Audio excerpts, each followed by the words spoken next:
তো আমরা বলছিলাম যে আমরা ক্লাসগুলো শেষ করেছি, অনেকদিন হয়ে গেছে, বড় একটা গ্যাপ পড়ে গিয়েছে। তখন অনেক কিছু ভুলে গিয়েছি, আমি অনেক কিছু ভুলে গিয়েছি। তো আমরা কি কি পড়িয়েছিলাম এবং তোমাদের পরীক্ষার জন্য কি কি চ্যাপ্টার তোমাদেরকে কভার করতে হবে বা তোমরা দেখবে, সেগুলো সম্পর্কে একটু আইডিয়া দেওয়ার চেষ্টা করবো আমরা। তো আমরা বেসিক্যালি 6-7টা চ্যাপ্টার মতো পড়িয়েছি আমরা, এবং চ্যাপ্টারগুলো আমরা মূলত বেসিক লেভেলে, অ্যাডভান্স লেভেলে আমরা আলোচনা করিনি, বেসিক লেভেলে আলোচনা করেছি। তোমাদেরকে যে টেস্ট করা হবে সেগুলো বেসিক কনসেপ্টগুলো তোমাদেরকে টেস্ট করা হবে, বেসিক কনসেপ্টগুলো তোমাদের ক্লিয়ার কিনা সেটা। তো আমরা শুরু করেছিলাম ইকোনমিক্সের যে মূল যে উদ্দেশ্য বা ইকোনমিক্সের মূল উদ্দেশ্য হলো 3টা বেসিক প্রবলেম সলভ করা, যে কারণে ইকোনমিক্সের আমাদের স্টাডি করতে হয়। 3টা বেসিক প্রবলেম আছে, যেটাতে আমরা শুরু করেছিলাম, what to produce, how to produce, for hmm to produce. এই 3টা সমস্যা সমাধান করার জন্য বিভিন্ন ধরনের ইকোনমিক সিস্টেম ডেভেলপ করে অর্গানাইজ হয়েছে। তার মধ্যে দুটো উল্লেখযোগ্য হলো, একটা হলো ক্যাপিটালিস্ট সিস্টেম বা মার্কেট বেসড ইকোনমি, আর একটা হলো কমান্ড ইকোনমি। এই দুটো মাধ্যমে ইকোনমিক প্রবলেমগুলো, 3টা বেসিক ইকোনমিক প্রবলেম কিভাবে সলভ করা হয় সে সম্পর্কে আমরা একটা আইডিয়া দিয়েছি। মার্কেট সিস্টেম বা ক্যাপিটালিস্ট সিস্টেম সেটা বিভিন্ন কারণে ফেইলড হয়, যেটাকে আমরা মার্কেট ফেলিওর বলেছি। সেই মার্কেটটা কেন ফেল হতে পারে সেই কারণগুলো সম্পর্কে আমরা বলেছি, বেশ কয়েকটা কারণের কথা বলেছি, মনোপলি, ইনফরমেশন প্রবলেম ইত্যাদি বিভিন্ন কারণে মার্কেট অনেক সময় ফেল হয়, ঠিকমতো কাজ করতে পারে না। এই বেসিক চ্যাপ্টারের পরে বেসিক চ্যাপ্টারের মধ্যে আরো কয়েকটা জিনিস আছে, যেমন আরো কতগুলো বেসিক জিনিসের মধ্যে পরে যে ইকোনমিক্স এর মধ্যে দুটো টাইপ আছে, একটা নরমেটিভ ইকোনমিক্স, একটা বলে পজিটিভ ইকোনমিক্স। ইকোনমিক্সে দুটো অ্যাপ্রোচ আছে। নরমেটিভ ইকোনমিক্সে ভালো মন্দ দিকগুলো নিয়ে আলোচনা করা হয়, কোনটা করলে ভালো হবে, কোন পলিসি নিলে ভালো হবে, কোন পলিসি নিলে খারাপ হবে। যেমন সিগারেটের উপর ট্যাক্স ইম্পোজ করলে তার প্রতিক্রিয়া কেমন হতে পারে, বা চিনির উপর ট্যাক্স ইম্পোজ করলে সেটাকে ভালো হবে না খারাপ হবে। এই বিষয়গুলো নিয়ে নরমেটিভ ইকোনমিক্স আলোচনা করে। আর পজিটিভ ইকোনমিক্স যেটা, সেটা সেটা মূল্যবোধ নিরপেক্ষ, সেখানে কোনো প্রকার ভ্যালু বা মূল্যবোধ আরোপ করা হয় না, এটা পিওর থিওরিটিক্যাল দৃষ্টিকোণ থেকে আলোচনা করা হয়। যেমন কফির দাম বাড়লে চায়ের চাহিদা বাড়বে, এটা একটা বস্তু নিরপেক্ষ আলোচনা, কেমন? তো এগুলো হচ্ছে পজিটিভ ইকোনমিক্স এর আলোচনার বিষয়। এগুলো অনেক সময় বেসিক কনসেপ্ট, এগুলো সহ অনেক সময় পড়ানো না হলেও এগুলো থেকে এক্সটার্নাল কোশ্চেন করে থাকেন, ছোটখাটো কোশ্চেন করে থাকেন। তাই positive economics, normative economics, micro economics, macro economics, এগুলোর বেসিক পার্থক্যগুলো একটু জেনে রাখা প্রয়োজন। এবং বেসিক কোনো প্রবলেম সলভ করতে যে অনেক সময় আমাদেরকে অপরচুনিটি কস্টের ধারণার সম্মুখীন হতে হয়, যে রিসোর্স যেহেতু সীমিত, সেই রিসোর্স গুলোকে একটা জায়গায় ব্যবহার করা হলে অন্য জায়গায় সেটা ব্যবহার করা যাবে না, যেটাকে বলে অপরচুনিটি কস্ট। সেই অপরচুনিটি কস্টের একটা এক্সপ্লেনেশন বা ব্যাখ্যা, এগুলি অ্যাপেন্ডিক্সের মধ্যে দেখবে বেসিক কনসেপ্টগুলো সম্পর্কে আলোচনা করা আছে। ফলে অ্যাপেন্ডিক্সটা একটু দেখলে বেসিক কনসেপ্টগুলো সম্পর্কে কিছুটা ধারণা পাবে। আচ্ছা, এটা আমাদের বেসিক চ্যাপ্টারটা, স্টার্টিং চ্যাপ্টারটা। তারপর আমরা কনজিউমার থিওরি দিয়ে, ইকোনমিক্সের দুটো এজেন্ট আছে, দুটো পার্ট আছে, দুটো সেগমেন্ট আছে। একটাকে বলে আমরা কনজিউমার সাইড, একটাকে বলে আমরা প্রোডিউসার সাইড বা ফার্ম সাইড।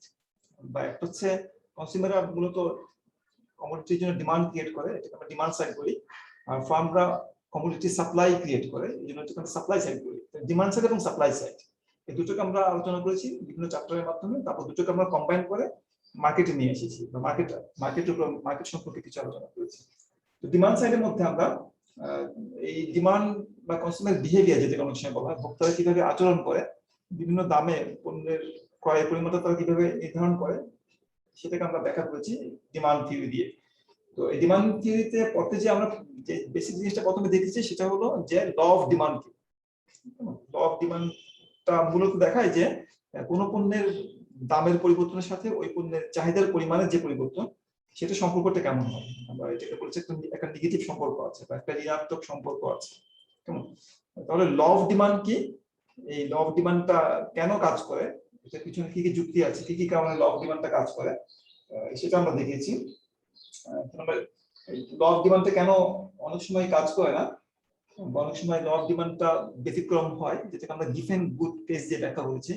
কিছু একটা স্পেশাল কেস আছে, যে কেসের ক্ষেত্রে দেখা যায় যে দাম বাড়লেও পণ্য চাহিদা বাড়বে, সেটাকে বলা হয় স্পেশাল কেস বা এক্সেপশনাল কেস। যেটা অনেক সময় বলা হয় গিভেন গুড কেস। গিভেন নামের একজন ব্যক্তি, উনি এই ধরনের একটা কেস পেয়েছিলেন দামের সাথে, চাহিদার পরিমাণের সম্পর্কে বিশ্লেষণ করতে চেয়েছিলেন। এটা এক্সেপশনাল বা ব্যতিক্রম চাহিদা বিধি। কেমন? এই যে চাহিদা বিধি থেকে চাহিদা রেখা আঁকা, নিম্নগামী একটা চাহিদা রেখা আঁকা, এটাকে আমরা একটা শিডিউল দিয়ে দেখাতে পারি, একটা টেবিল দিয়ে দেখাতে পারি, কিংবা গ্রাফের মাধ্যমে একটা রেখার মাধ্যমে দেখাতে পারি, ডিমান্ড কার্ভের মাধ্যমে দেখাতে পারি। এই যে ডিমান্ড কার্ভটাকে ল অফ ডিমান্ড দিয়ে ব্যাখ্যা করা হয়। কেমন? এখন এই ল অফ ডিমান্ডের মধ্যে কতগুলো কন্ডিশন থাকে, অনেক সময় থেকে এক কথায় বলা হয় যে other factors remaining the same or ceteris paribus, অন্যান্য বিষয়গুলো এখানে পরিবর্তিত থাকবে দাম ছাড়া। তো সেই অন্যান্য বিষয়গুলোর মধ্যে ইনকাম আছে, অন্য দ্রব্যের দাম আছে, তারপরে ধরো ওয়েদার আছে, এবং অনেক কিছু আছে সেখানে। তো এই আদার বিষয়গুলো যখন পরিবর্তন হয় তখন ডিমান্ড কার্ভেরও পরিবর্তন হয়, ডিমান্ড কার্ভের শিফটিং ঘটে। ডিমান্ড কার্ভ কেমন? ডিমান্ড কার্ভটা উপরের দিকে শিফট করতে পারে কিংবা নিচের দিকে শিফট করতে পারে। কি কি কারণে শিফট করে, আদার ফ্যাক্টর গুলো কি, সেটা সম্পর্কে তোমাদের ধারণা রাখতে হবে। কেমন? এটা কি কি কারণে ডিমান্ড কার্ভটা শিফট করতে পারে এটা। এবং এইটা পড়াতে যে আমরা, অর্থাৎ এই যে দুটো কনসেপ্ট, একটা ল অফ ডিমান্ড যেটা দামের সাথে চাহিদার পরিমাণের সম্পর্ক দেখায়, আর একটা হচ্ছে শিফটিং অফ ডিমান্ড, চাহিদা দেখা এক স্থান থেকে অন্য স্থানে পরিবর্তন। আশা করি শুনতে পাচ্ছ। তো আমরা এই যে শিফটিং ডিমান্ড বা চাহিদার পরিবর্তন বা চেঞ্জ ইন ডিমান্ড অনেক সময় বলা হয়। আচ্ছা, যদি সবাই শুনতে না পাও, আমার মনে হয় এটা কিছু করার নাই, এটা নেটওয়ার্কের প্রবলেম। তো যেহেতু রেকর্ডিং এ আছে, সুতরাং তোমরা পরে একটু রেকর্ডিংটা লিখে নিবে। তো আমি মনে হয় কিছু বোর্ডও লিখি যাতে তোমাদের শুনে না গেলেও কিছু বুঝতে পারো। একটা হচ্ছে আমাদের ল অফ ডিমান্ড। শোনা যাচ্ছে? কেউ কেউ বোধহয় শুনতে পারছে না, বোধহয় কারো কারো নেটওয়ার্কের সমস্যা আছে, সেই কারণে আমি কিছু কিছু লিখি। আমি ল অফ ডিমান্ড তোমরা, একটা হচ্ছে যে চেঞ্জিং ডিমান্ড। চেঞ্জিং ডিমান্ড মানে শিফটিং ডিমান্ড, অংশে বলা হয় চেঞ্জ অর শিফটিং ডিমান্ড।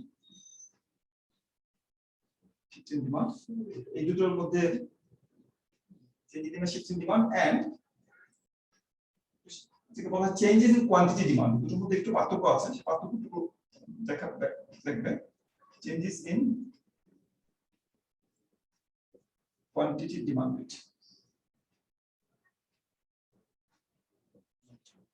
এটা আমরা এই ডিমান্ড চ্যাপ্টারের মধ্যে এই বিষয়গুলো পড়েছি আমরা। তারপরে আমরা তারপর দেখেছি আমরা এই ডিমান্ড কার্ভ সম্পর্কে এই বিষয়গুলো দেখার পরে এটা অনেক সময় বলা হয় ডিটারমিনেন্টস অফ ডিমান্ডও বলা হয় এটাকে। চেঞ্জ ইন ডিমান্ড বা ডিটারমিনেন্টস অফ ডিমান্ডের পরিবর্তনের কারণে এই চেঞ্জ ইন ডিমান্ডের সৃষ্টি হয়, আর প্রাইসের পরিবর্তনের কারণে চেঞ্জেস ইন কোয়ান্টিটি ডিমান্ডের সৃষ্টি হয়। এটা ডিমান্ড থেকে আমরা এই বিষয়গুলো পড়ছি, ডিমান্ড চ্যাপ্টার থেকে সম্ভব চ্যাপ্টারগুলো সম্ভব। তারপর চ্যাপ্টার 3 তে আমরা ইলাস্টিসিটি নিয়ে আলোচনা করি। ইলাস্টিসিটি অফ ডিমান্ড অনেক সময় আরো ইলাবোরেটলি প্রাইস। আপনার কথা শোনা যাচ্ছে না। হ্যাঁ, এটা কেউ শুনতে পারছো, কেউ শুনতে পারছো? আমার মনে হয় কারো কারো নেটওয়ার্ক উইক মনে হচ্ছে। কেউ কেউ শুনতে পারছো, কেউ কেউ আমাকে বলেছে শুনতে পাচ্ছেন। যাক, অসুবিধা নাই, এটা তোমাদের রেকর্ডিং হচ্ছে এবং রেকর্ডিংটা আমি তোমাদের সাথে শেয়ার করব। বলে যদিও আপাতত শুনতে পাচ্ছ না, কিন্তু রেকর্ডিংটা আশা করি শুনতে পারবে। রেকর্ডিংটা ক্লিয়ার হচ্ছে আশা করি। তোমরা যারা এখন শুনতে পারছো না, একটু রেকর্ডিংটা একটু রিভিউ করে নিও। রেকর্ডিংটা আমি শেয়ার করে দেব তোমাদের সাথে আজকে কালকের মধ্যে, সেটা দেখে নিও। আমরা, কারণ আমার কিছু করার নাই, নেটওয়ার্কের প্রবলেম করলে কিছু করার নাই। যেহেতু রেকর্ডিং হচ্ছে, রেকর্ডিংটা তোমাদের সাথে শেয়ার করব, সেটা তোমরা পরে দেখে নিও। তো আমরা ফার্স্ট চ্যাপ্টারে দেখেছি আমরা ইলাস্টিসিটি অফ ডিমান্ড। কেউ কিছু বলছিলেন? ইলাস্টিসিটি অফ ডিমান্ড কারো কারো সমস্যা হচ্ছে শুনতে, কেউ কেউ শুনতে পারছো, ফলে যারা শুনতে পারছো না তারা পরে একটু কষ্ট করে রিভিউটা অনলাইনে দেখে নিও, এটা অনলাইনে শেয়ার করব। ইলাস্টিসিটি অফ ডিমান্ড নিয়ে আমরা আলোচনা করেছি। এটা আমরা ডেফিনিশনটা দিয়েছি, আমরা কিভাবে ডিফাইন করা হয় এটাকে।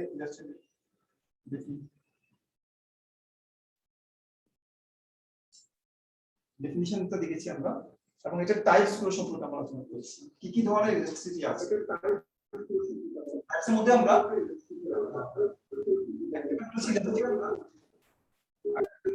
ইলাস্টিক ডিমান্ড, কেমন এটা এটা ছাড়াও আরো একটা প্রাইস ছিল, তার মধ্যে একটা ছিল ইনকাম ইলাস্টিসিটি, প্রাইস ইলাস্টিসিটি এবং ক্রস প্রাইস ইলাস্টিসিটি। এই টাইপগুলো সম্পর্কে তোমরা ধারণা নিবে।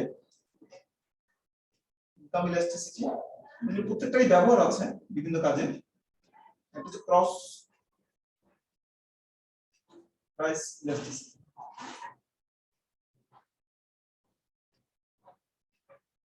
একটা হচ্ছে শুধু প্রাইস ইলাস্টিসিটি। এটা আমরা এই ইলাস্টিসিটির মধ্যে দেখা।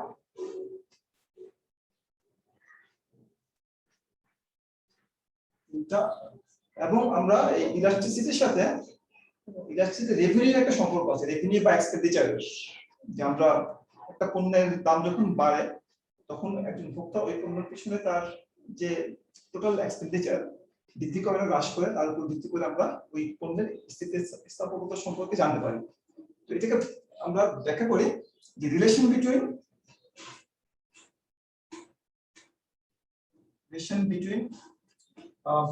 elasticity and revenue or elasticity and expenditure. Elasticity and revenue হচ্ছে বিক্রেতার দৃষ্টিকোণ থেকে, আর ক্রেতার দৃষ্টিকোণ থেকে সেটা হচ্ছে এক্সপেন্ডিচার। অনেক সময় এটাকে বলা হয় relation between elasticity, price elasticity of demand and revenue or expenditure. এটা আমাদের ইলাস্টিসিটির আরেকটা কনসেপ্ট, এটা আমরা বিস্তারিত ব্যাখ্যা করেছি। তারপরে আমরা যে এই elasticity, plus elasticity of demand, এটা কি কি ডিটারমিনেন্ট আছে বা এটা কিভাবে মেজার করা যায় সেই দিকগুলো নিয়ে আমরা আলোচনা করেছি। আচ্ছা, আমাদের যে ডিটারমিনেন্টস অফ ইলাস্টিসিটি কি কি বিষয়ের উপর নির্ভর করে, যে একটা পণ্যের স্থিতিস্থাপকতা বেশি হবে না কম হবে, এটাকে বলি আমরা determinants of elasticity or price elasticity of demand. আরেকটা হলো যে এই ইলাস্টিসিটি অফ ডিমান্ড মেজার করার জন্য একটা জিওমেট্রিক অ্যাপ্রোচ আছে, সেটা আমরা দেখেছি। জিওমেট্রিক অ্যাপ্রোচ, আমরা একটা ডিমান্ড রেখা এঁকে স্ট্রেট লাইন ডিমান্ড কার্ভ মনে করো ডিডি, এটা কোন একটা বিন্দুতে স্থিতিস্থাপকতা মেজার করার যে টেকনিক সেটা হলো এই বিন্দুতে স্থিতিস্থাপকতা হলো কি, এটার নিচের যে অংশটুকু এটাকে ভাগ করতে হবে উপরের অংশটুকু দিয়ে, lower segment by upper segment, lower segment divided by upper segment. এটাকে আমরা বলি স্থিতিস্থাপকতার মেজারমেন্ট। সুতরাং মধ্যবিন্দুতে স্থিতিস্থাপকতা আমার 1 এর সমান, উপরে 1 এর কম, নিচে 1 এর বেশি। কেমন? এটা একটা জিওমেট্রিক টেকনিক বা geometric method of measuring elasticity of demand.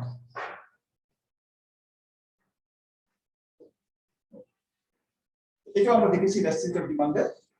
আর একটা অ্যাপ্লিকেশন দেখেছিলাম ইলাস্টিসিটি প্লাস কিভাবে অ্যাপ্লাই করা হয়, যে বিশেষ করে মজুরি যদি একটা সিলিং ইম্পোজ করা হয়, সর্বনিম্ন মজুরি যদি বেঁধে দেওয়া হয় কিংবা একটা পণ্যের সর্বোচ্চ দাম যদি বেঁধে দেওয়া হয় তার প্রভাবটা কেমন হতে পারে ইকোনমিতে, সেটা আমরা ব্যাখ্যা করেছি। এটা প্রাইস ইলাস্টিসিটি একটা অ্যাপ্লিকেশন হিসেবে সেটা আমরা দেখছি। তারপর আমরা এটার পরে এসেছি আমরা যে আমরা ডিমান্ড দেখেছি, ইলাস্টিসিটি ডিমান্ড দেখেছি, এবং তারপর আমরা এসেছি আমরা এই ডিমান্ড কার্ভটা কিভাবে পাওয়া যায়, আসলে ডিমান্ড কার্ভটা কোথা থেকে সৃষ্টি হলো সেটা ব্যাখ্যা করার জন্য আমরা ইউটিলিটি থিওরি নিয়ে আলোচনা করেছি। এবং সেটা বলা হয় মার্জিনাল ইউটিলিটি থিওরি। ইউটিলিটি থিওরিতে আমরা total utility, marginal utility, equimarginal utility এই বিষয়গুলো নিয়ে আমরা চ্যাপ্টার 4 সম্ভব ইউটিলিটি থিওরি। এখানে আমরা টোটাল ইউটিলিটি কি, সিম্পল কনসেপ্ট, মার্জিনাল ইউটিলিটি কি,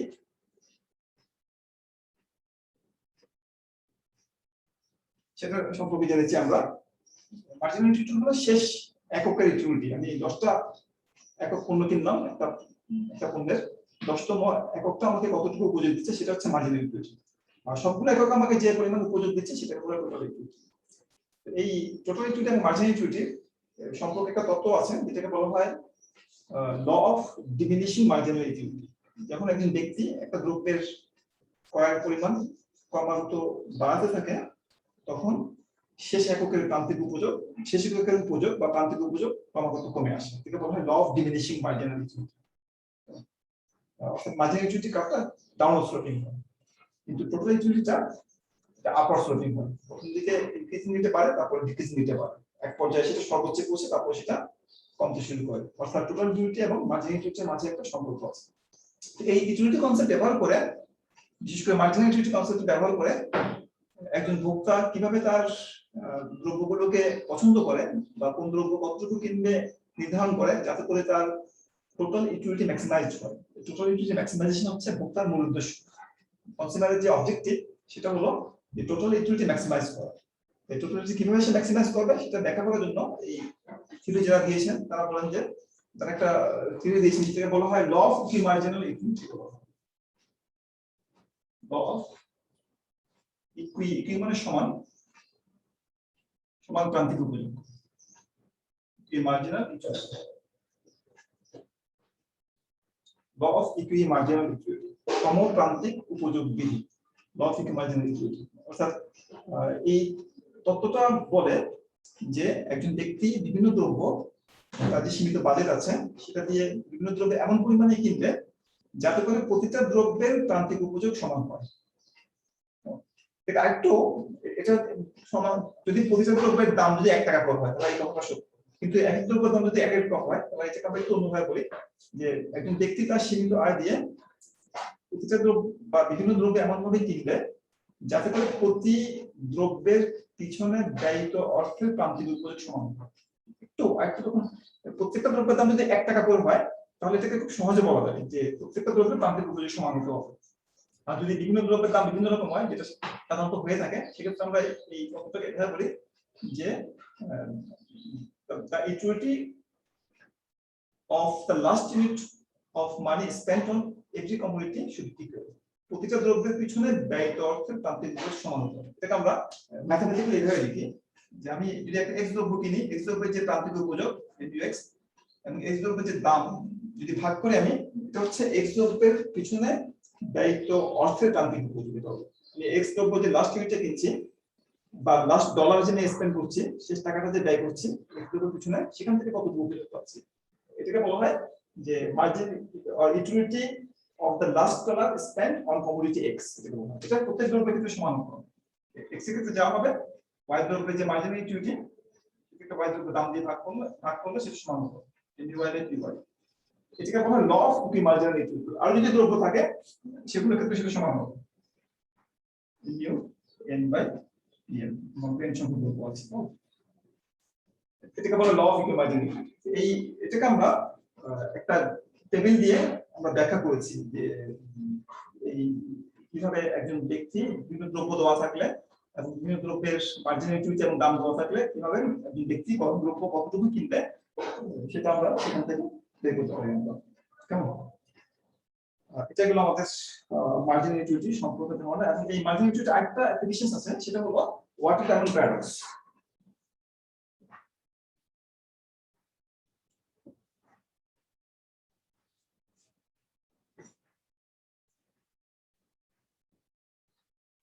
ওয়াটার ডায়মন্ড প্যারাডক্স বলা হয় এটাকে। এই ওয়াটার প্যারাডক্সটা হলো যে পানি জীবনের জন্য এত প্রয়োজনীয়, তারপরে পানির দামটা এত কম কেন? ডায়মন্ড জীবনে অত্যাবশ্যক পণ্য না, ডায়মন্ড আমরা আমাদের কোনো অসুবিধা হয় না, তারপরে ডায়মন্ডের দাম এত বেশি কেন? এটা ব্যাখ্যা করেছে মার্জিনাল ইকুইটি থিওরি।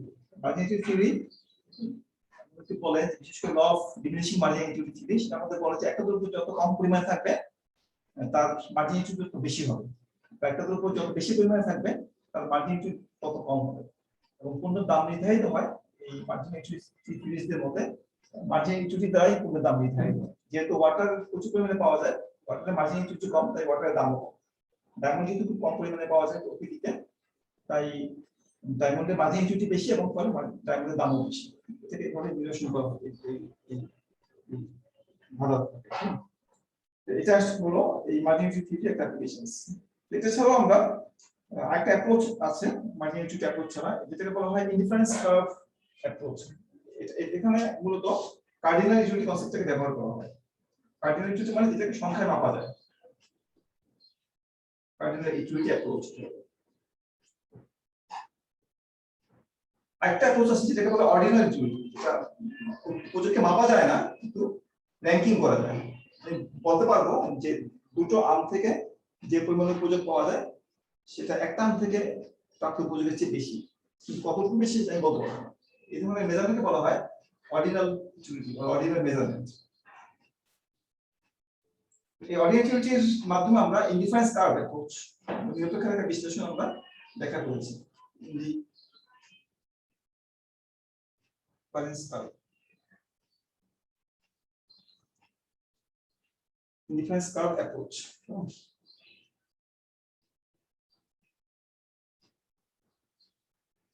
আমরা ইনডিফারেন্স কার্ভ কি, ইনডিফারেন্স কার্ভের প্রপার্টিজ গুলো কি সেটা আমরা দেখেছি। প্রপার্টিজ গুলো নিম্নগামী হয়, কনভেক্স টু দ্য অরিজিন হয়, কেন এই বৈশিষ্ট্যগুলো থাকে বা কেন নিম্নগামী হয়, কেন কনভেক্স টু দ্য অরিজিন হয়, সেটা বিষয়ে আমরা যুক্তি দিয়েছি। আমরা প্রপার্টিজ অফ ইনডিফারেন্স কার্ভ সংক্ষেপে আইসিডি লিখছি। ইনডিফারেন্স কার্ভ এটা আমরা দেখেছি, এবং আমরা এই ইনডিফারেন্স কার্ভ অ্যাপ্রোচ ব্যবহার করব আমরা ইচ্ছে করলে ভোক্তা কিভাবে বিভিন্ন দ্রব্যের বিভিন্ন পরিমাণ পছন্দ করে, যেটা আমরা নর্থ ইকোনমিক যদি দেখেছি একই জিনিসটাকে আমরা ডিফারেন্স কার্ভ দিয়ে দেখাতে পারি। একটা বাজেট লাইন এবং কতগুলো ডিফারেন্স কার্ভ দিয়ে আমরা একজন ব্যক্তি কোন দ্রব্য কতটুকু কিনবে, দুটো দ্রব্য যদি থাকে এক্স এবং ওয়াই এবং যদি ডিফারেন্স কার্ভ থাকে কতগুলো, যদি একটা বাজেট লাইন থাকে তাহলে আমরা যেখানে বাজেট লাইন ডিফারেন্স কার্ভকে স্পর্শ করে সেখান থেকে আমরা এক্স অক্ষ এবং ওয়াই অক্ষের উপরে লম্ব টেনে আমরা বলতে পারি যে কোন দ্রব্য কত বেশি ক্রয় করবে, যাতে করে তার উপযুক্ত সর্বোচ্চ হয়। এটা একটা অল্টারনেটিভ অ্যাপ্রোচ।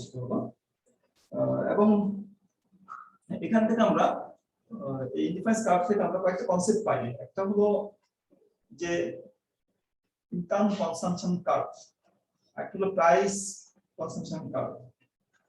দুটো জিনিস পাওয়া যায় কনসেপ্ট। ইনকাম কনসাম্পশন কার্ভ হলো যখন ইনকাম বৃদ্ধি পায় তখন ভোক্তার ভারসাম্যের একটা পরিবর্তন আসে। এই ভারসাম্য পরিবর্তনগুলোর যে সঞ্চার পথ, যে লোকাস, সেটাকে বলি আমরা ইনকাম কনসাম্পশন কার্ভ। আবার যখন দাম পরিবর্তন হয় স্থির থেকে, তখন আর ভারসাম্য পরিবর্তন হয় এবং সেই ভারসাম্য পরিবর্তনগুলো দিয়ে যে একটা সঞ্চার পথ আমরা পাই সেটাকে বলা হয় প্রাইস কনসাম্পশন কার্ভ। তো আমরা এখান থেকে আমরা যখন দামের পরিবর্তন হয় তখন ভোক্তার ভারসাম্যে যে পরিবর্তন হয় সেটাকে আমরা ব্যবহার করি, যে ডিমান্ড অ্যানালাইসিস যেটা ব্যবহার করি আমরা, এবং এটাকে আমরা এভাবে বলেছিলাম যে ডিকম্পোজিশন অফ প্রাইস ইফেক্ট।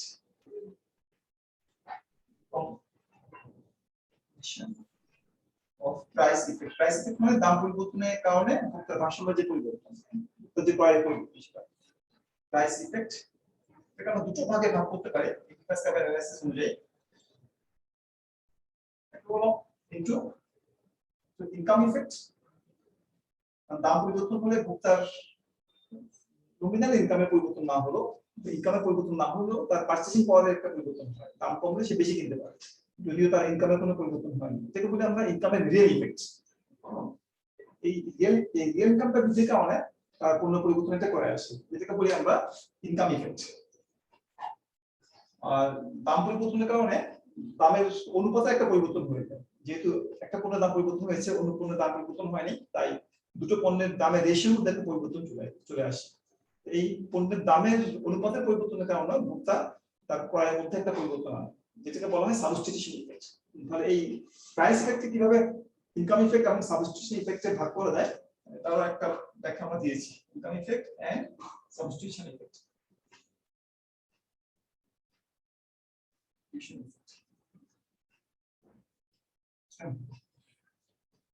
এটা আমি যদি একটু রিমাইন্ডার দেই, এই ধরনের একটা চিত্র ছিল যে এখানে এক্স এর পরিমাণ, এখানে এক্স এর দাম,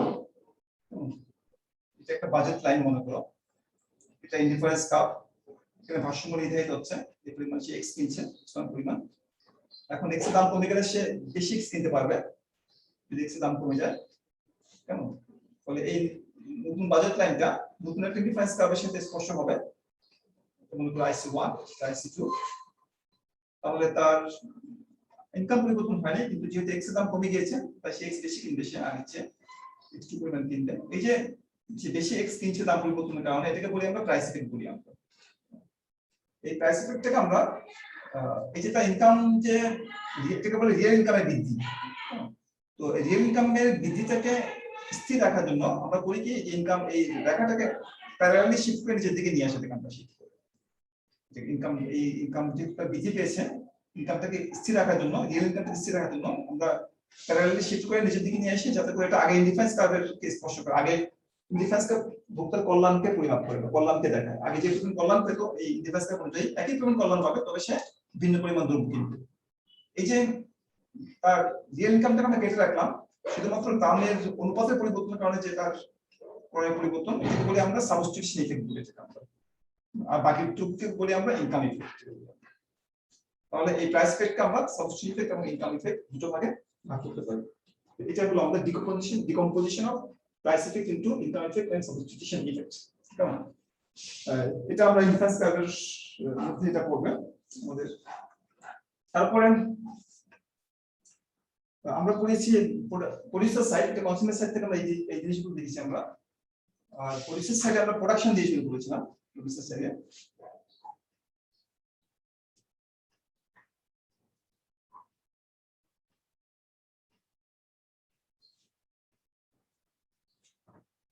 আমরা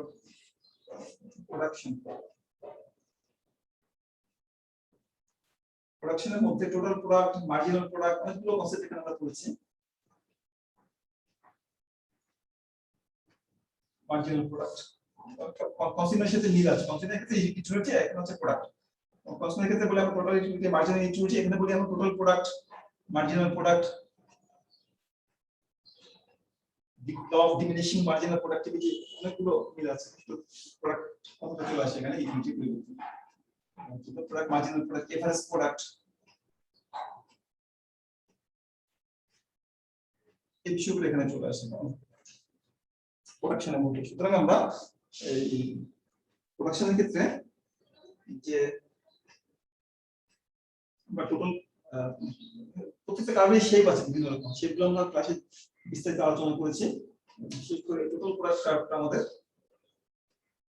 প্রথম দিকে এটা হচ্ছে ইনক্রিজ নিতে পারছে, তারপরে ডিক্রিজ নিতে পারে, তারপর সেটা কমতে শুরু করে।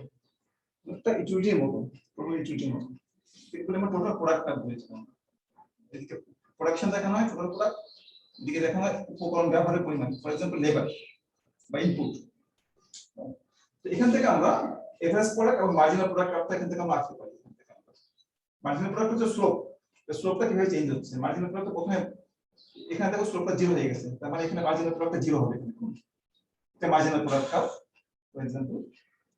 আর এভারেজ প্রোডাক্ট হচ্ছে কি আমরা যে কোনো পয়েন্টে একটা রেখা অঙ্কন করলে মূল বিন্দু থেকে এই রেখাটা স্লোপ যেটা সেটাকে আমরা এভারেজ প্রোডাক্ট বলা হয়। এভারেজ প্রোডাক্টটা অনেকটা এই ধরনের পাবেন। এভারেজ প্রোডাক্টটা হাইয়েস্ট হচ্ছে এখানে।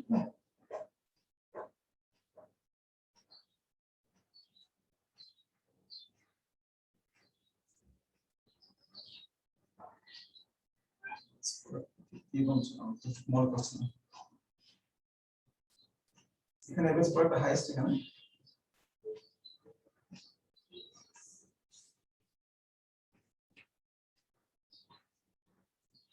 তাকে এই ধরনের একটা দেখা ছিল এভারেজ প্রোডাক্টটা, ওই দেখলে কি ক্লিয়ার হবে। আমরা অনেকদিন হয়ে গেছে তাই তোমার কোশ্চেন ঠিক মতো হবে। এই ধরনের একটা দেখা পাবো এভারেজ প্রোডাক্ট এবং মার্জিনাল প্রোডাক্টের কার্ভ এখান থেকে ড্রাগ করা, এবং দুটোর মধ্যে একটা সম্পর্ক আছে। সম্পর্কটা হলো এভারেজ প্রোডাক্ট যখন রাইজিং, মার্জিনাল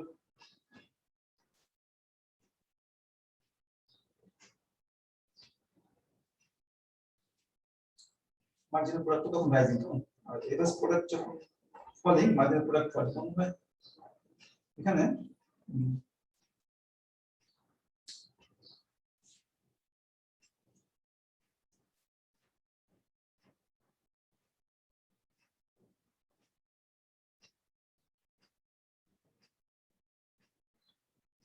এভারেজ প্রোডাক্টের প্রথম অবস্থানটা নিচের দিকে, তারপরে উপরের দিকে হবে সম্ভবত, একটু ভুলে যাচ্ছে না।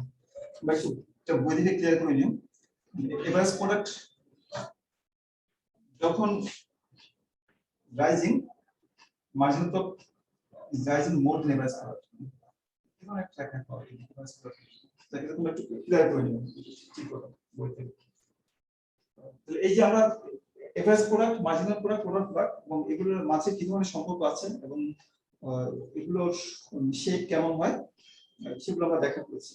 তো টোটাল প্রোডাক্টটা আমরা বলছি প্রথম দিকে এটা ইনক্রিজিং রেটে বাড়ে, তারপর ডিক্রিজিং রেটে বাড়ে। এটা কারণটা হলো এখানে আমরা একটা মাত্র প্রমাণ দেখাচ্ছি, আরো অনেকগুলো প্রমাণ থাকে একটা ফার্মের, যেগুলো আমরা এখানে দেখাচ্ছি না, যেহেতু এটা ওয়ান ডিমেনশনাল ডায়াগ্রাম। অন্যান্য উপকরণগুলো আমরা ফিক্সড, যেগুলো ফিক্সড ফ্যাক্টর বলা হয়। ফিক্সড ফ্যাক্টরের সাথে যেটাকে এখানে পরিবর্তন করা হচ্ছে, যেটাকে আমরা ভেরিয়েবল ফ্যাক্টর বলছি আমরা, এই ফিক্সড ফ্যাক্টরের সাথে ভেরিয়েবল ফ্যাক্টরের একটা রেশিও আছে, একটা অপটিমাল রেশিও আছে। যদি ফিক্সড ফ্যাক্টরকে আমি অনেক বেশি ব্যবহার করি এবং ভেরিয়েবল ফ্যাক্টরকে খুব কম ব্যবহার করি লেবারকে, তাহলে এগুলো কাম্য অনুপাতে ব্যবহার হয় না, অপটিমাল রেটে ব্যবহার হয় না ফিক্সড ফ্যাক্টরগুলো, যে কারণে প্রোডাক্টিভিটি কম থাকে। এবং যখন আমি লেবারকে বাড়াতে থাকি ভেরিয়েবল ফ্যাক্টরটাকে, তখন ওই ফিক্সড ফ্যাক্টরগুলো ভালোভাবে ইউটিলাইজ হতে থাকে, এফিশিয়েন্টলি ইউটিলাইজ হতে থাকে, যে কারণে উৎপাদনটা ক্রমবর্ধমান হারে বাড়ে। কিন্তু একটা পর্যায়ে আছে, যে পর্যায়ে পরে যখন ভেরিয়েবল ফ্যাক্টরটা পরিমাণটা অনেক বেশি হয়ে যায় ফিক্সড ফ্যাক্টরগুলোর তুলনায়, তখন আবার প্রোডাক্টিভিটি ফল করতে শুরু করে, এটা আবার ডিক্রিজ নিতে পারে। তাহলে এটার শেপের একটা ব্যাখ্যা আছে, ব্যাখ্যাটা হলো ফিক্সড ফ্যাক্টর এবং ভেরিয়েবল ফ্যাক্টরের যে অনুপাত, মা ইয়া আমার আইডি কার্ডটা আছে না সিনে ফিক্সড ফ্যাক্টর এবং ভেরিয়েবল ফ্যাক্টরের যে অনুপাত, সেই অনুপাতটা যখন অপটিমাল রেটে ব্যবহার করা হয় ফিক্সড ফ্যাক্টর এবং ভেরিয়েবল ফ্যাক্টরকে, তখন প্রোডাক্টিভিটি হাইস্ট থাকে।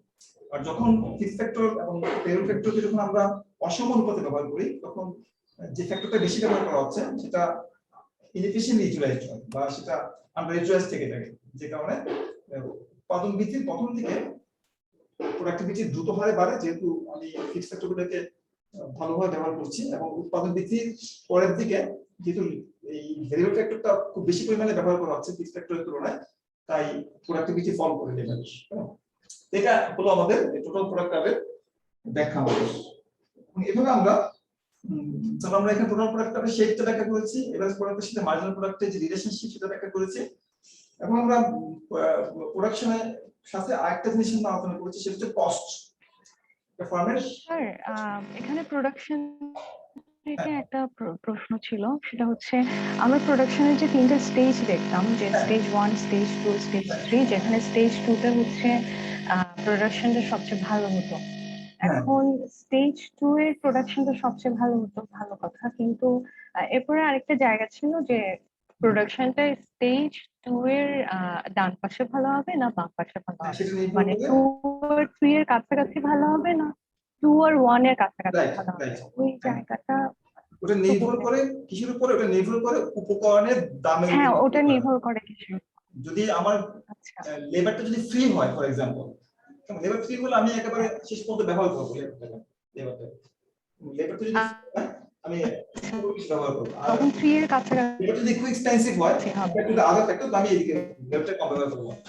অর্থাৎ কোথায় সেকেন্ড স্টেজে কোন জায়গায় উৎপাদন করবো, একটা থার্ড স্টেজের বাউন্ডারিতে নাকি ফার্স্ট স্টেজের বাউন্ডারিতে উৎপাদন করবো, সেটা নির্ভর করছে উপকরণগুলোর দামের অনুপাতের উপর নির্ভর করছে। আর ফার্স্ট বা থার্ড স্টেজে উৎপাদন করা হয় না, কারণ এখানে কোন একটা ফ্যাক্টরের মার্জিনাল প্রোডাক্টিভিটি নেগেটিভ, তার মানে ওই ফ্যাক্টরটাকে আমি যদি উইথড্র করি, তাহলে ফর এক্সাম্পল আমি এখানে লেবারের marginal productivity negative, marginal productivity কেমন, তাহলে আমি যদি লেবারটা যদি উইথড্র করি, আমি আমার লেবারকে কম ব্যবহার করলে আমার খরচ কমবে, লেবারের পিছনে খরচ কমবে, কিন্তু আমার উৎপাদন কমবে না, উৎপাদন আমার বাড়বে। কিন্তু এখানে লেবারের কন্ট্রিবিউশন ইজ ডিস্ট্রাকটিভ, লেবারটা এখানে উৎপাদনকে ধ্বংস করছে, কেমন। এটা আমার এরকম যে একটা রাস্তায় 500টা গাড়ি ক্যাপাসিটি আছে, মানে 1000টা গাড়ি দিলে তো আমার গাড়ি জ্যাম বেঁধে যাবে, তবে আমার গতি, আমার যেটা 60 কিলোমিটার গতি, সেখানে আমার 10 কিলোমিটার গতিতে আমাকে আগাতে হবে। ফলে কিছু গাড়ি সেখান থেকে তুলে ফেলতে পারলে আমার টোটাল প্রোডাক্টিভিটি বাড়বে আমার। এই জন্য মার্জিনাল প্রোডাক্টিভিটি এই দুটো স্টেজে নেগেটিভ, এখানে লেবারটা নেগেটিভ, এখানে ফিক্সড ফ্যাক্টর যেগুলো আছে সেগুলো নেগেটিভ, বা আদার ফ্যাক্টর নেগেটিভ। এই কারণে আমরা এখানে কি এখানে উৎপাদন করি, আমরা এখানে উৎপাদন করি আমরা। আচ্ছা, এটা হলো একটা দিক। আর কস্ট নিয়ে আমরা আলোচনা করেছি, cost, total cost, average cost, marginal cost, এগুলো নিয়ে আমরা আলোচনা করেছি। কস্ট এবং এটা হলো মিরর ইমেজ বা ডুয়াল। কস্টের ক্ষেত্রে উল্টো হয়, কস্টের এটা যেমন ইনক্রিজিং নিতে পারছে, এটা উল্টো হয়, এটা প্রথমে ডিক্রিজিং নিতে পারে, তারপর ইনক্রিজিং নিতে পারে টোটাল কস্ট, কেমন। আর এখানে ঠিক একই ভাবে যে এভারেজ কস্ট মার্জিনাল কস্ট সেগুলো হয় উল্টো, এটা হচ্ছে এভারেজ কস্ট আর এটা হচ্ছে মার্জিনাল কস্ট। ফলে এটার সাথে এটা একটা মিরর ইমেজ সম্পর্ক আছে, আয়নার প্রতিচ্ছবির মতো একটা।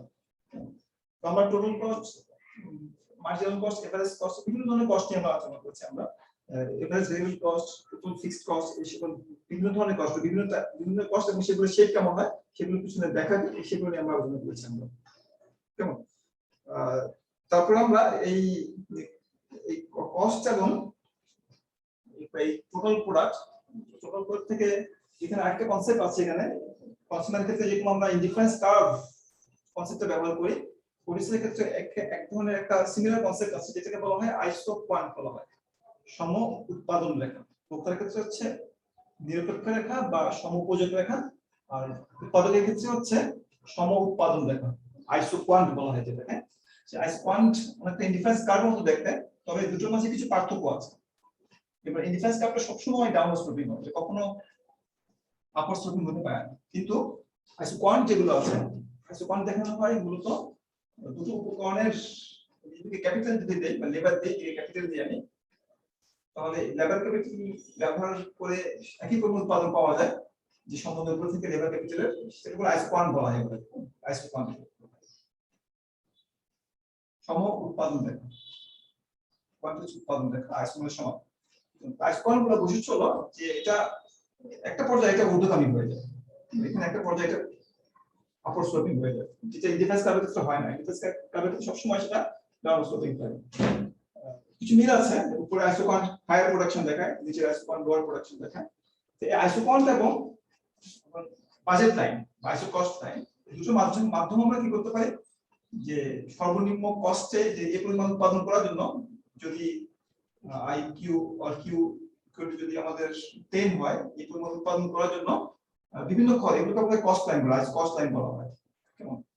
তো যদি এই উপকরণ সমন্বয়গুলো ব্যবহার করি আমি, এখানে বিভিন্ন ইনপুট কম্বিনেশন গুলো আছে, ব্যবহার করে যদি এই পরিমাণ দ্রব্য উৎপাদন করি আমি, ফর এক্সাম্পল আমি যদি এই পরিমাণ লেবার 10 ইউনিট লেবার এবং 5 ইউনিট ক্যাপিটাল দিয়ে আমি যদি 10 একক উৎপাদন করি, আমার যে খরচ পড়বে, যদি মনে করো 8 একক লেবার এবং 4 একক ক্যাপিটাল দিয়ে আমি একই পরিমাণ উৎপাদন করতে পারি, আমার খরচ কম পড়বে। সুতরাং এই আইসো কস্ট লাইনটা আইসো কোয়ান্টকে যেখানে স্পর্শ করে, সেখানে আমাদের পরিস্থিতি কি নির্ধারিত হয় যে কি পরিমাণ উপকরণ ব্যবহার করে সে উৎপাদন করবে, এই 10 ইউনিট দ্রব্য, সেটা নির্ধারিত হয়। এটাকে বলা হয় লিস্ট কস্ট ফ্যাক্টর কম্বিনেশন। যেটা বলা হয়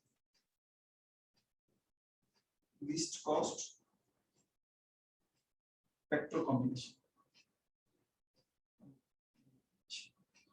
অর্থাৎ ফ্যাক্টর কম্বিনেশন বা উপকরণগুলোকে কি পরিমাণে ব্যবহার করলে, কি পরিমাণে কম্বাইন করে উৎপাদন করলে একটা নির্দিষ্ট পরিমাণ দ্রব্য খরচটা সর্বনিম্ন হবে, কস্টের লিস্ট হবে, সেটা নির্ধারণ প্রক্রিয়া। সেটা কিভাবে করা হয় যে আইসো কোয়ান্টটা আইসো কস্টকে যেখানে স্পর্শ করে সেখানে নির্ধারিত হয়। কেমন? এটা ফুল রিসিভ করি। লিস্ট কস্ট ফ্যাক্টর কম্বিনেশন হলো যে দুটো উপকরণকে কি অনুপাতে ব্যবহার করা হলে তার খরচটা সর্বনিম্ন হবে, উৎপাদন খরচটা, সেটা একটা ব্যাখ্যা আমরা দেখিয়েছিলাম সেখানে। এটা গেল প্রোডাকশন গেল আমাদের। আর এখানে রিচ লাইন নামে একটা লাইন ছিল, ওই লাইনটা একটু বলবেন? এটা হচ্ছে আমাদের রিজন কনসেপ্ট হলো যে অনেকগুলো আইসোকার্ভ যদি থাকে আমাদের এখানে, কিন্তু একটা আইসোকার্ভ রেখেছি তো মনে করি এটা একটা আইসোকার্ভ, এটা আরেকটা আইসোকার্ভ মনে করি। এটা হচ্ছে বেস্ট হচ্ছে রিজনটা আগে এগিয়ে ফেলা, রিজনটা এখানে একটা রিজন, একটা OR1 মনে করো রিজন, একটা OR2 মনে করো, দুটো রিজন। রিজনের বৈশিষ্ট্য হলো যে আইসোকোয়ান্টটা যতক্ষণ পর্যন্ত রিজনের ভিতরে থাকবে, দুটো রিজনের, ততক্ষণ পর্যন্ত একটা ডাউন স্লোপিং থাকবে আইসোকোয়ান্টটা। আর যখন আমরা রিজনের বাইরে চলে যাবো, তখন এই আইসোকোয়ান্টটা আপার স্লোপিং হয়ে যাবে, এদিকে আপার স্লোপিং হবে, এদিকে আপার স্লোপিং হবে। রিজনের মাঝখানে ডাউন স্লোপিং। ডাউন স্লোপিং অর্থ হলো যে marginal productivity of both factors are positive. মানে লেবার উপকরণ আছে এবং ক্যাপিটাল উপকরণ আছে, দুটো উপকরণের মার্জিনাল প্রোডাক্ট মানে আমি এক ইউনিট যদি বাড়াই, আমার টোটাল প্রোডাক্ট কতটুকু বাড়বে, এটা লেবারের ক্ষেত্রে পজিটিভ, ক্যাপিটালের ক্ষেত্রে পজিটিভ। কিন্তু আমি যদি এটা যখন আমি রিজন ক্রস করব, তখন আমি যদি লেবার বাড়াই, আমাকে ক্যাপিটালও বাড়াতে হবে to keep the production at the previous level. অর্থাৎ আমার একটা উপকরণের মার্জিন, যে উপকরণটাকে বেশি ব্যবহার করছি, লেবারের মার্জিনাল প্রোডাক্টিভিটি এখানে নেগেটিভ হয়ে যাবে, আর এদিকে ক্যাপিটালের মার্জিনাল প্রোডাক্টিভিটি নেগেটিভ হয়ে যাবে। প্রত্যেকটা আইসোপয়েন্টের জন্য সেটা সত্যি। আইসোপয়েন্ট এতটুকু মতো আপার স্লোপিং, এদিকে ডাউন স্লোপিং, আবার আপার স্লোপিং, কেমন আপার স্লোপিং, এখানে ডাউন স্লোপিং, আপার স্লোপিং। এই যে যে বিন্দুগুলোতে পরিবর্তন হয়, স্লোপ চেঞ্জ হয়, নেগেটিভ থেকে পজিটিভ হয়, এখানে জিরো, কেমন এখানে স্লোপ জিরো, এখানে জিরো, এখানে স্লোপ জিরো। এই অর্থাৎ মার্জিনাল প্রোডাক্টিভিটি জিরো যে সকল বিন্দুতে লেবারের, সেগুলো যোগ করে দিয়ে আমি একটা রিজল্ট পাবো। আর যে সকল বিন্দুগুলোতে ক্যাপিটালের মার্জিনাল প্রোডাক্টিভিটি জিরো, সেগুলো সংযোগ করে আমি আরেকটা রিজল্ট পাবো। তো রিজল্টের মাঝখানে যে এলাকাটুকু আছে সেটা হলো সেকেন্ড স্টেজ অফ প্রোডাকশন।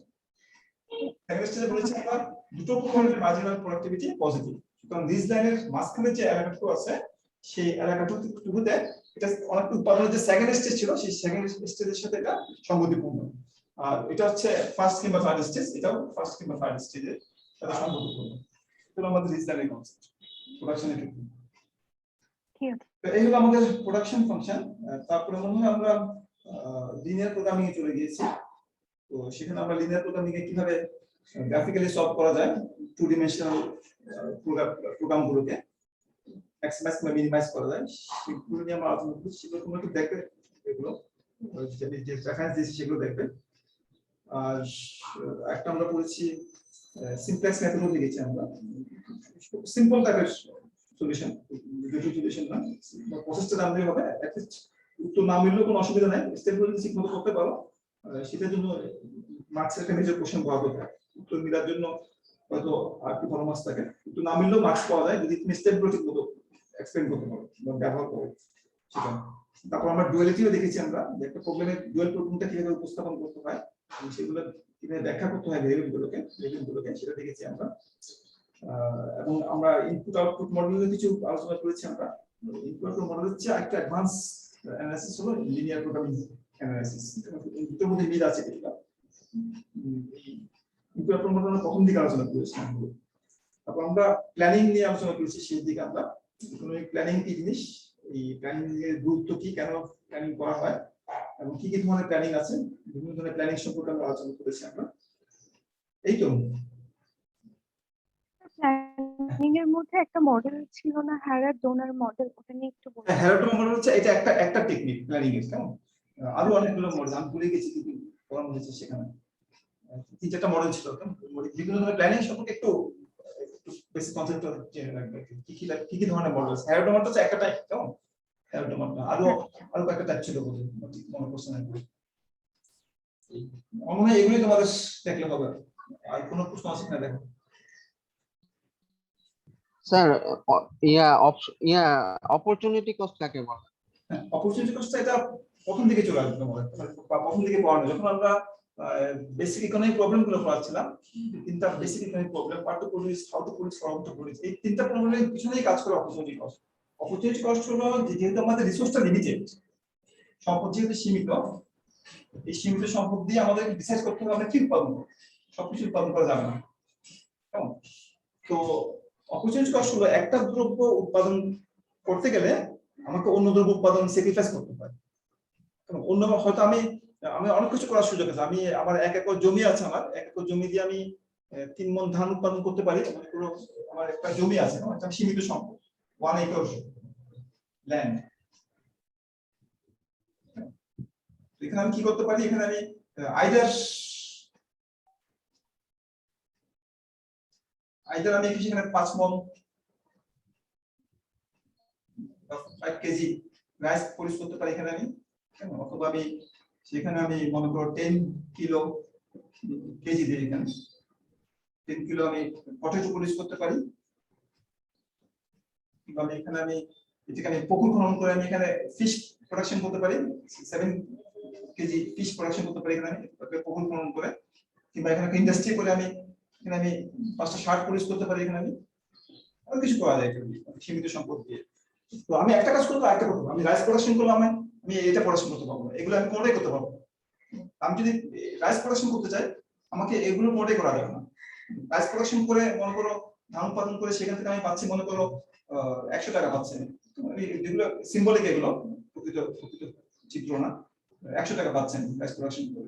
কিন্তু আমি পটাশ প্রোডাকশন করলে সেখান থেকে 150 টাকা পেতাম। কেমন? আমি যদি ফিশ প্রোডাকশন করতাম আমি হয়তো 200 টাকা পেতাম। আমি যদি শাক প্রোডাকশন করতাম সেখানে হয়তো 150 টাকা পেতাম। তাহলে আমি একটা কাজ করতে গেলে আমাকে এই কাজগুলো থেকে আমাকে হারাতে হবে, আমাকে বিসর্জন দিতে হবে। তো আমাকে দেখতে হবে নেক্সট বেস্ট অল্টারনেটিভ কোনটা। অপরচুনিটি কস্ট হলো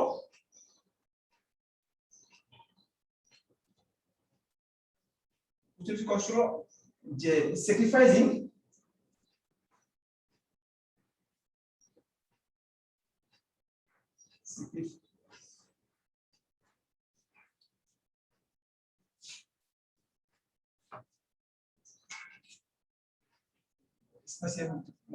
sacrificing next best alternative. এটাই অপরচুনিটি কস্টের মূল কথা, নেক্সট বেস্ট অল্টারনেটিভ। আমার এই অনেকগুলো অল্টারনেটিভ আমি স্যাক্রিফাইস করছি, আমাকে আইদার 5 কিলো পটেটো স্যাক্রিফাইস করতে হচ্ছে, অথবা 7 কেজি ফিশ স্যাক্রিফাইস করতে হচ্ছে, অথবা 5টা শার্ট আমাকে স্যাক্রিফাইস করতে হচ্ছে। তার মধ্যে আমার বেস্ট অল্টারনেটিভ ছিল এটা, তাই না? এবার নেক্সট বেস্ট অল্টারনেটিভ। সুতরাং ধান উৎপাদনের অপরচুনিটি কষ্ট হলো কত? 200 টাকা, বা 7 কেজি মাছ উৎপাদন থেকে বঞ্চিত হওয়া। এগুলো অপরচুনিটি কষ্ট, এগুলো না। আর এটা নেক্সট বেস্ট অল্টারনেটিভ না। তাহলে কোনো কাজ করতে গেলে, যেমন আমরা বলেছিলাম যে পরীক্ষার আগের দিন সিনেমা দেখা 20 টাকা খরচ করে যে কথা, আর পরীক্ষার পরের দিন, পরীক্ষা শেষ করে তারপর দিন সিনেমা দেখা 20 টাকা খরচ করে একই কথা না। দু জায়গায় আমার 20 টাকা খরচ হচ্ছে। পরীক্ষার আগের দিন যদি আমি সিনেমা দেখি 20 টাকা টিকিট কেটে, আমার 20 টাকাই খরচ হচ্ছে। পরীক্ষার পরের দিনও দেখলে আমার 20 টাকা খরচ হচ্ছে, কিন্তু 20 টাকাটা অপরচুনিটি কস্ট না। অপরচুনিটি কস্টটা হলো যে আমি আমার যে নেক্সট বেস্ট থিং, আমি সবচেয়ে ভালো জিনিস কোনটা আমি হারাচ্ছি। আমার ভালো জিনিস আছে, পরীক্ষার প্রিপারেশন আমার খারাপ হচ্ছে, পরের দিন পরীক্ষা আমার খারাপ হবে, সেটার মূল্য 20 টাকার চেয়ে অনেক বেশি। সুতরাং এই যে পরের দিন পরীক্ষা আমি দিতে পারছি না বা ভালো পরীক্ষা দিতে পারছি না, সেটা আমার নেক্সট বেস্ট অল্টারনেটিভ, সেটা আমার অপরচুনিটি কস্ট। 20 টাকাটা অপরচুনিটি কস্ট না, 20 টাকাটা হচ্ছে আমার অ্যাকাউন্টিং কস্ট। কেমন? তাহলে অপরচুনিটি কস্ট হচ্ছে ইকোনমিক কস্ট বলা হয়। Economic cost or opportunity cost is the next best alternative, or sacrificing the next best alternative for doing something. কোনো কিছু করতে যেয়ে, আমি ধান উৎপাদন করতে যেয়ে আমার নেক্সট বেস্ট অল্টারনেটিভ কোনটা, সেটা হচ্ছে ধান উৎপাদন অপরচুনিটি কস্ট। এই অপরচুনিটি কস্টটাকে সাধারণত ব্যাখ্যা করা হয় এখানে একটা প্রোডাকশন পসিবিলিটিস ফ্রন্টিয়ার দিয়ে ব্যাখ্যা করা হয়। এখানে একটা দ্রব্য x, এখানে একটা দ্রব্য y, দুটো মাত্র দ্রব্য থাকলে এখানে অনেকগুলো দ্রব্য আছে, তাই এখানে নেক্সট বেস্ট বলতে একটাই দ্রব্য আছে, অন্য কোনো দ্রব্য নেই। আমি যদি এখানে এক একক যদি আমি y স্যাক্রিফাইস করি, কত একক আমি x উৎপাদন করতে পারবো। কারণ এই প্রোডাকশন পসিবিলিটি ফ্রন্টিয়ার, এটা যে স্লোপ, সেটাকে বলা হয় অপরচুনিটি কস্ট বলা হয়। এক একক x উৎপাদন করতে গেলে আমাকে কত একক y স্যাক্রিফাইস করতে হচ্ছে, মানে হাফ একক y স্যাক্রিফাইস করতে হচ্ছে। সুতরাং এক একক x উৎপাদনের অপরচুনিটি কস্ট হচ্ছে হাফ একক y। এটা উল্টো দিকে চিন্তা করতে পারো, যেমনি এক একক y উৎপাদন করতে চাইলে আমাকে 2 একক x স্যাক্রিফাইস করতে হবে। সুতরাং এক একক y উৎপাদনের অপরচুনিটি কস্ট হলো 2 একক x। তো এটাকে এই যে কার্ভ, প্রোডাকশন পসিবিলিটি কার্ভ, এটা দিয়ে অপরচুনিটি কস্ট অনেক সময় ব্যাখ্যা করা যায়, বা আমরা নিউমেরিক্যালি এভাবে ব্যাখ্যা করতে পারি। The opportunity cost is the cost of not doing something best, because of doing something else. কোনো কিছু করার জন্য আমি আমার যে নেক্সট বেস্ট অল্টারনেটিভটা আমি করতে পারছি না, সেটাই হচ্ছে আমার অপরচুনিটি কস্ট। কোনো কিছু করার অপরচুনিটি কস্টটা শুধুমাত্র প্রোডাকশনের ক্ষেত্রে যে হয় তা না, যে কোনো অ্যাক্টিভিটির ক্ষেত্রে, এটা কনসাম্পশনের ক্ষেত্রে হতে পারে। আমি একটা দ্রব্য ভোগ করলাম, তার পরিবর্তে আমি অন্য একটা দ্রব্য ভোগ করতে পারলাম না, নেক্সট বেস্ট অল্টারনেটিভ যেটা আমি হারাচ্ছি, ভোগ করতে পারছি না, সেটা হলো আমার যে দ্রব্যটা আমি ভোগ করছি সেটা ভোগের অপরচুনিটি কস্ট। তাহলে কোনো কিছু করার অপরচুনিটি কস্ট হলো সেই জিনিসটা করার কারণে আমি যেই বেস্ট জিনিসটা করতে পারছি না, সেটাকে বলা হয় ওই জিনিসটা করার অপরচুনিটি কস্ট। অপরচুনিটি কস্ট হলো কোনো কিছু করার সাথে সম্পর্ক, কোনো অ্যাকশনের সাথে সম্পর্ক। তাহলে কোনো কিছু করার অপরচুনিটি কস্ট হলো ওই কাজটা করার কারণে আমি অন্য কি ভালো কাজটা করতে পারছি না, বেস্ট জিনিসটা আমি হারাচ্ছি, সেটা হলো অপরচুনিটি কস্ট। ঠিক আছে? মার্জিনাল ইউটিলিটিটা একটু বুঝাইলে ভালো হতো। হ্যাঁ, মার্জিনাল ইউটিলিটি মার্জিনাল ইউটিলিটি হলো যে একজন মার্জিনাল ইউটিলিটি হলো ভোক্তার সাথে সম্পর্কিত। একজন ভোক্তা যখন কোন একটা দ্রব্যের বিভিন্ন একক ভোগ করে, অনেকগুলো একক ভোগ করে, প্রতিটা একক থেকে সে ভিন্ন ভিন্ন পরিমাণ উপযোগ পায়। মনে করো যে আমি 5টা শার্ট কিনলাম, কেমন, প্রথম শার্ট থেকে আমি যতটুকু উপযোগ পাবো, সেকেন্ড শার্ট থেকে আমি হয়তো একটু কম উপযোগ পাবো, যেহেতু আমার শার্টের প্রয়োজনটা কিছুটা মিটে গিয়েছে। থার্ড শার্ট থেকে হয়তো আমার উপযোগটা একটু কমে যাবে, কারণ দুটো শার্ট দিয়ে আমি আমার উপযোগের বা আমার প্রয়োজনের একটা বড় অংশ মিটিয়ে ফেলতে পারছি। কেমন? যত আমি শার্ট যোগ করছি আমার সাথে, প্রতিটা শার্ট থেকে প্রাপ্ত উপযোগের পরিমাণ ক্রমাগত কমে আসছে। তো আমি যদি 3টা শার্ট কিনি, 3টা শার্টের মার্জিন ইনস্টিটিউট কত? 3টা শার্টের মার্জিন ইনস্টিটিউট হলো শেষ শার্ট থেকে লাস্ট শার্ট থেকে আমি যে পরিমাণ উপযোগ পাচ্ছি, সেটা হলো আমার 3টা শার্ট কেনার বা শার্ট কেনার মার্জিন ইনস্টিটিউট। তো মার্জিন ইনস্টিটিউটটা সম্পর্কিত হচ্ছে আমি কি পরিমাণ দ্রব্য কিনছি তার সাথে সম্পর্কিত। কেমন? 10টা শার্ট কেনার প্রান্তিক উপযোগ হলো 10th শার্ট থেকে আমি যেটুকু উপযোগ পাচ্ছি সেটাকে বলা হয় কি margin institute of buying 10 unit of shirt. তো মার্জিন ইনস্টিটিউট হলো লাস্ট ইউনিট থেকে কতটুকু উপযোগ পাওয়া যাচ্ছে। আমি যা কিনছি বা যা ব্যবহার করছি বা যা ভোগ করছি, সেখানে শেষ একক থেকে যতটুকু উপযোগ পাচ্ছি আমি সেটাকে বলা হয় মার্জিন ইনস্টিটিউট। কেমন? আমি 10টা কলা খেলাম, 10ম কলা থেকে আমি যে পরিমাণ উপযোগ পেলাম সেটা হলো 10টা কলা খাওয়ার প্রান্তিক উপযোগ। আর সবগুলো প্রান্তিক উপযোগ যোগ করলে আমরা টোটাল ইউটিলিটি পাবো। 10টা কলার ভোগের প্রান্তিক উপযোগ, টোটাল উপযোগ পাবো আমরা। প্রান্তিক উপযোগ হলো প্রান্তিক ইউনিট থেকে শেষ ইউনিট থেকে কতটুকু উপযোগ পাওয়া যায় সেটাকে বলে প্রান্তিক উপযোগ। অনেক সময় এটাকে ম্যাথমেটিক্যালি বলা হয় যে আমি দ্রব্য ভোগের পরিমাণ যদি 1 একক বাড়ায় আমার মোট উপযোগ কতটুকু বাড়বে সেটাকে বলা হয় প্রান্তিক উপযোগ। এটাকে ম্যাথমেটিক্যালি এটাকে মানুষ ডেসক্রাইব করা হয়, মোটামুটি এটা সিনোনিমাস। তো প্রান্তিক উপযোগ হলো মূলত যে শেষ একক থেকে কতটুকু উপযোগ পাওয়া যাচ্ছে সেটাকে বলা হয় প্রান্তিক উপযোগ। বাট আমি ভোগের পরিমাণ 1 একক বাড়ালে আমার মোট উপযোগের কতটুকু চেঞ্জ হবে সেটা মূলত শেষ এককের উপযোগকে নির্দেশ করে। সুতরাং লাস্ট ইউনিট থেকে কতটুকু উপযোগ পাওয়া যাচ্ছে সেটাকে বলা হয় মার্জিনাল ইউটিলিটি। আর সবগুলো এককের প্রান্তিক উপযোগ যোগ করলে আমরা টোটাল ইউটিলিটি পাই। অর্থাৎ টোটাল ইউটিলিটি হলো আমাদের যে টোটাল ইউটিলিটি হলো যে সাম অফ মার্জিনাল ইউটিলিটি। কেমন? অথবা মার্জিনাল ইউটিলিটি হলো উল্টোভাবে চেঞ্জ ইন টোটাল ইউটিলিটি। একটা হলো ইন্টিগ্রেশন অর সামেশন, আর একটা হলো ডিফারেন্সিয়েশন। ঠিক আছে? আর প্রশ্ন আছে কারো?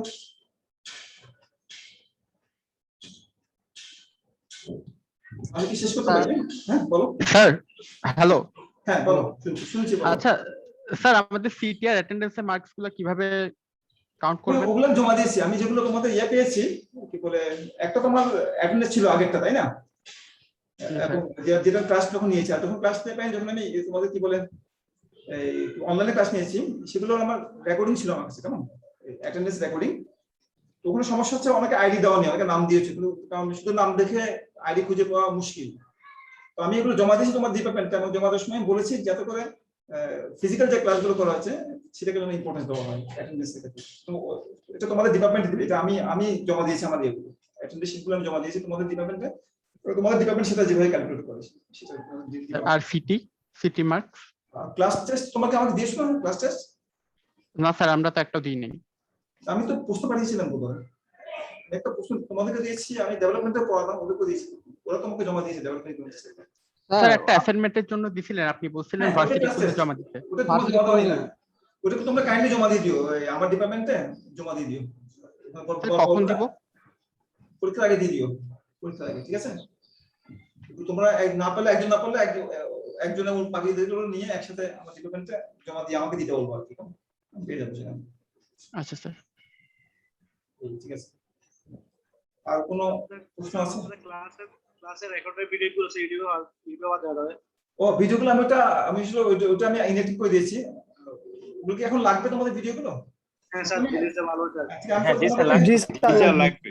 আমি তাহলে ওই ভিডিওগুলো আবার দিয়ে দেবো তোমাদেরকে নতুন একটা অ্যাড্রেস দিয়ে, এবং আমি তোমাদের সিআর যে আছে ক্লাস রিপ্রেজেন্টেটিভ তাকে আমি লিংকটা দিয়ে দিব, এবং আজকে ক্লাসের লিংকটা সেখানে থাকবে। তো স্যার ইউটিউবে তো কিছু ভিডিও দেখছিলাম স্যার আপনার, মনে হয়।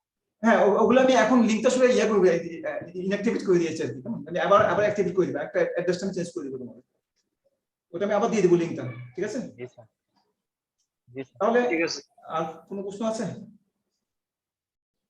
নাই মনে হচ্ছে। ঠিক আছে, তোমরা তাহলে তোমাদের পরীক্ষা কবে? তোমাদের 16 তারিখ থেকে। 16 তারিখ থেকে 16 তারিখ থেকে সেপ্টেম্বরের? জি স্যার। হ্যাঁ আগস্ট তো শেষ হয়ে গেল, 16 সেপ্টেম্বর 16 তারিখ। ঠিক আছে, তোমরা পরীক্ষা খুব বেশি প্রশ্ন কঠিন হবে না, সহজ প্রশ্ন, একটু কনসেপ্টটা ক্লিয়ার থাকলে অ্যান্সার করতে পারবে, কেমন? আচ্ছা স্যার, প্রিভিয়াস কোশ্চেন পড়া লাগবে? দেখতে পারো, আসলে খুব বেশি প্রায় একই জিনিস ঘুরে ফিরে আসে। কনসেপ্টটা ক্লিয়ার থাকলে অ্যান্সার করতে পারবে, সমস্যা হবে না, ঠিক আছে? আন্দাজে লিখবেন আর কি, আন্দাজে না লিখে কনসেপ্টটা ক্লিয়ার করে লেখার চেষ্টা করবে। ঠিক আছে। আর তোমাদের তো এই বইটা আছে, বইটাও দেখবে, বইটা দেখলে ওখানে আশা করি অনেক কিছু অ্যাসাইনমেন্টের সলিউশন যদি আমার পরীক্ষার টাইমে নেওয়া হয় তাহলে সবাই তো তখন থাকবে আর কি। Assignment- এখন অনেক কিছু বাড়িতে অ্যাসাইনমেন্টটা পরীক্ষা থাকবে না, ওটা আমি তোমাদের না, না, স্যার। না স্যার, ও এটা বলতেছেন, পরীক্ষার টাইমে ও বলতেছে জমা দেওয়া হয় আর কি।